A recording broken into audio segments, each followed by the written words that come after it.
Assalamualaikum warahmatullahi wabarakatuh. Salam sejahtera bagi kita semua.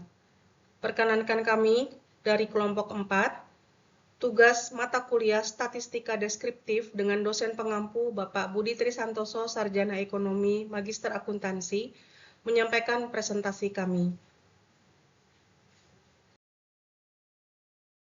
Adapun anggota kelompok kami adalah Dwi Paramita, Elvina Jufrida, Hafiz Mujahidah Muntaha, dan Mugi Rahayu.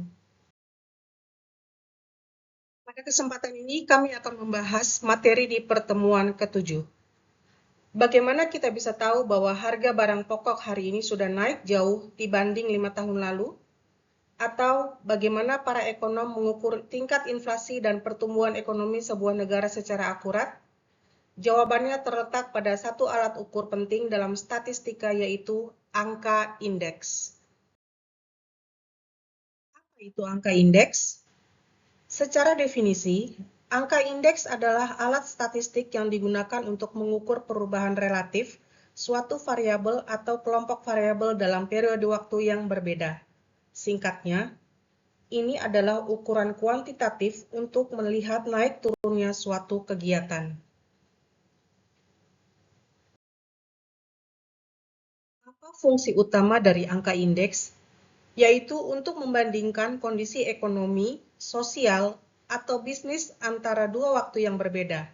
Dalam dunia nyata, ini sangat krusial digunakan untuk menyusun laporan makroekonomi seperti indeks harga konsumen atau IHK, untuk mengukur inflasi, untuk indeks produksi perusahaan, guna pengambilan keputusan manajemen di masa depan.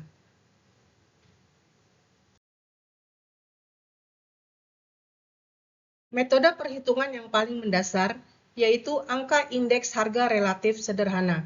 Sesuai namanya, metode ini menunjukkan perkembangan harga relatif suatu barang dan jasa pada tahun berjalan dibandingkan dengan tahun dasar. Ciri utamanya adalah perhitungan ini dilakukan tanpa memberikan bobot terhadap kepentingan barang dan jasa tersebut. Artinya, semua barang dianggap memiliki porsi atau tingkat kepentingan yang sama dalam analisis. Untuk menghitung nilai ini, kita menggunakan rumus matematis yang sangat ringkas, yaitu IH sama dengan HT per HA dikali 100, di mana komponen di dalam rumus tersebut adalah IH sama dengan indeks harga, HT sama dengan harga tahun berjalan, HO sama dengan harga tahun dasar. Cara kerjanya cukup membagi harga sekarang dengan harga tahun lalu atau tahun dasar, kemudian dikalikan 100, dan hasil akhir inilah yang nantinya kita interpretasikan dalam bentuk persentase kenaikan atau penurunan harga. Jika pada slide sebelumnya kita fokus pada perubahan harga, sekarang kita beralih ke volume atau jumlah barang. Angka indeks kuantitas relatif sederhana berfungsi menunjukkan perkembangan kuantitas barang dan jasa pada periode berjalan dibandingkan dengan periode dasarnya. Sama seperti indeks harga sebelumnya, indeks kuantitas sederhana dihitung tanpa memberikan bobot pada setiap komoditas. Di dalam metode ini, seluruh komoditas dianggap masih mempunyai tingkat kepentingan yang sama dalam aktivitas bisnis perusahaan. Rumus untuk menentukan angka indeks kuantitas relatif sederhana adalah IK sama dengan KT per KA dikali 100. Keterangan dari notasi rumus tersebut adalah IK sama dengan indeks kuantitas, KT adalah kuantitas barang pada tahun berjalan, dan KO adalah kuantitas barang pada tahun dasar. Persamaan matematika di atas membandingkan output fisik tahun berjalan terhadap output fisik tahun acuan untuk menghasilkan persentase perubahan volume produksi atau penjualan. Rekan-rekan sekalian, setelah kita membedakan indeks harga dan indeks kuantitas, sekarang kita masuk ke kombinasi keduanya, yaitu angka indeks nilai relatif sederhana. Indeks ini menunjukkan perkembangan nilai total suatu barang dan jasa pada tahun berjalan dibandingkan dengan tahun dasarnya. Nilai di sini merupakan hasil perkalian langsung antara harga dan kuantitas. Sama seperti dua metode sebelumnya, indeks nilai relatif sederhana ini juga dihitung tanpa memberikan bobot tambahan pada setiap komoditas. Asumsi dasarnya tetap sama, yaitu setiap komoditas dianggap memiliki tingkat kepentingan yang setara dalam analisis. Rumusnya merupakan integrasi dari variabel harga atau H dan kuantitas atau K, yaitu indeks value atau nilai, VT yaitu nilai barang dan jasa pada tahun berjalan, VO yaitu nilai barang dan jasa pada tahun dasar. Persamaan matematika di atas membandingkan omset atau nilai moneter total pada tahun berjalan terhadap nilai moneter tahun pada tahun acuan untuk mendapatkan persentase perubahan nilai pasar komoditas. Jika pada slide sebelumnya kita hanya menghitung indeks untuk satu jenis komoditas secara tunggal, sekarang kita masuk ke kelompok indeks yang lebih realistis dalam dunia bisnis, yaitu angka indeks agregat.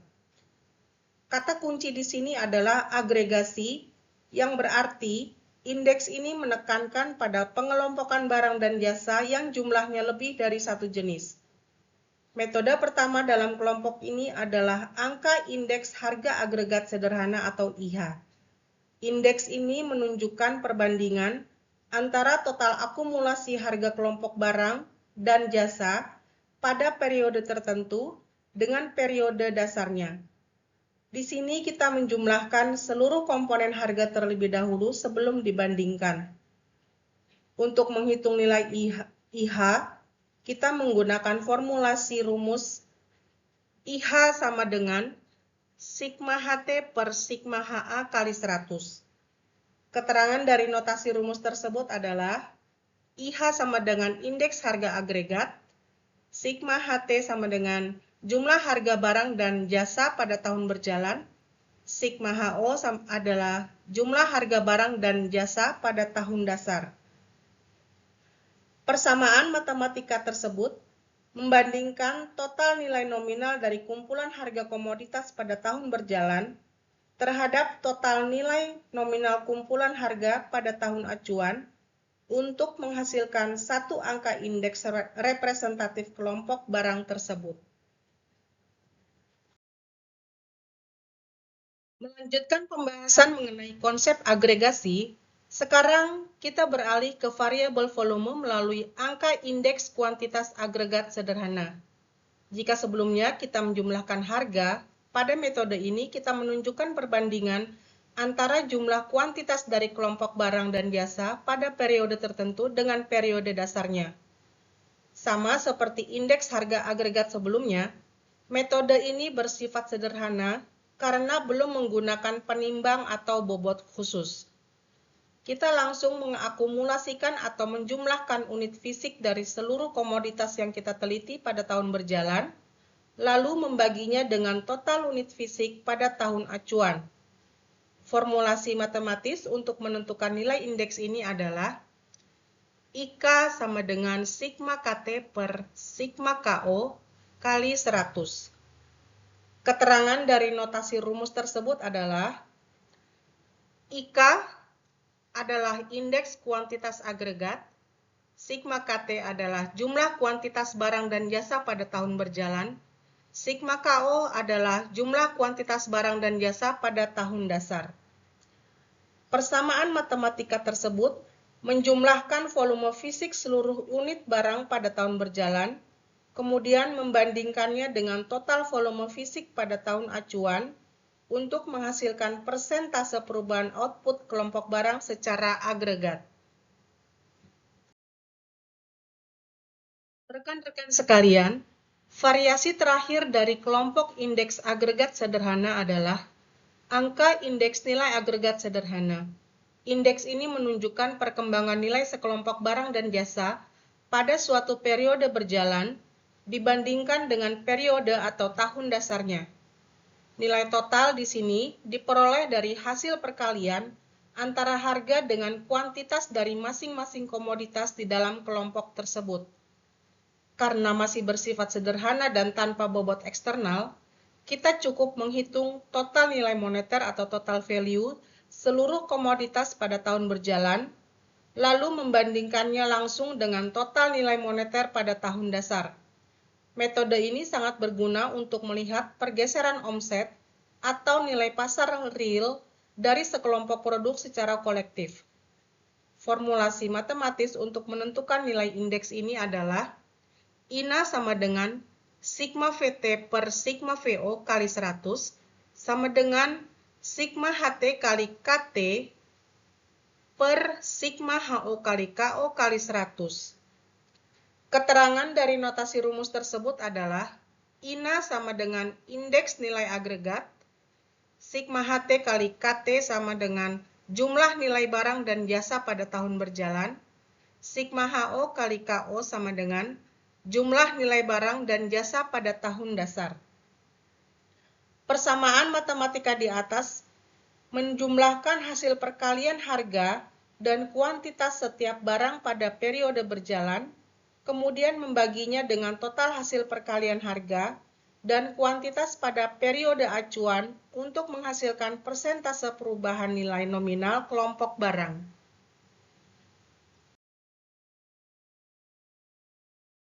Rekan-rekan, setelah kita mempelajari indeks sederhana yang menganggap semua barang itu sama, sekarang kita masuk ke metode yang lebih realistis dan sering digunakan di dunia nyata, yaitu angka indeks tertimbang. Indeks tertimbang ini memberikan bobot yang berbeda terhadap setiap komponen. Mengapa?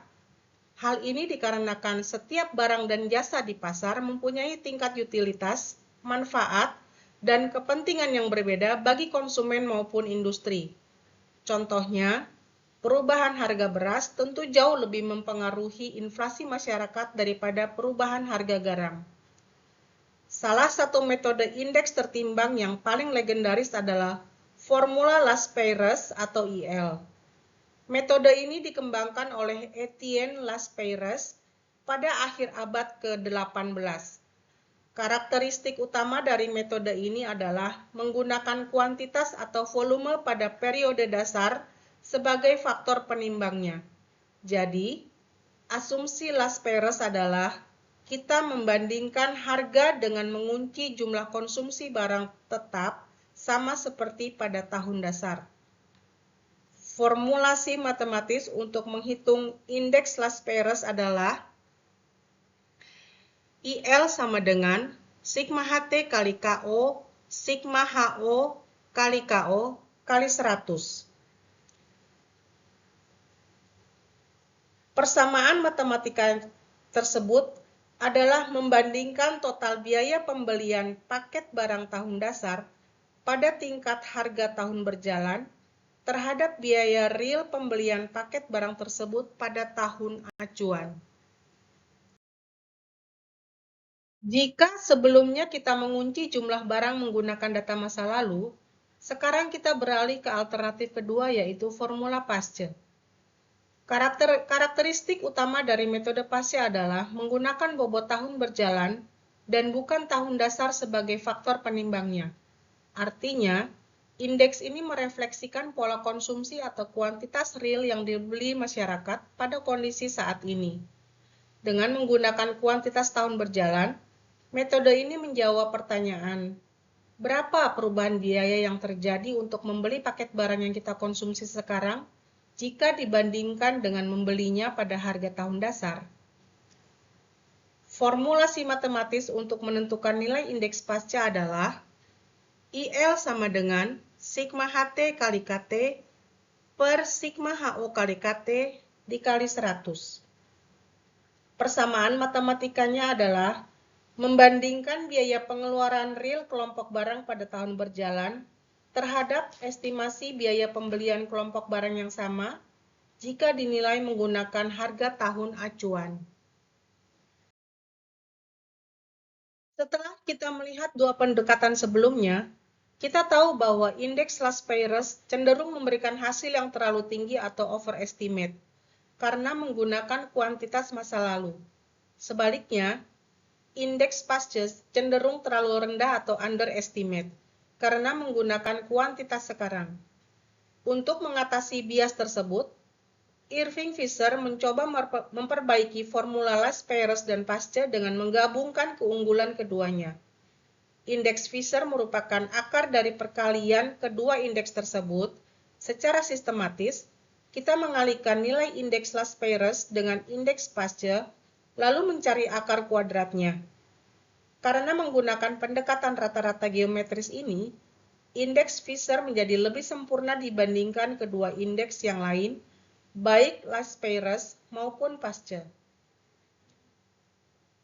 Persamaan matematika adalah menyeimbangkan bias tertimbang dari tahun dasar dan tahun berjalan melalui ekstraksi akar kuadrat dari hasil kali kedua indeks tersebut guna menghasilkan nilai indeks yang netral dan akurat.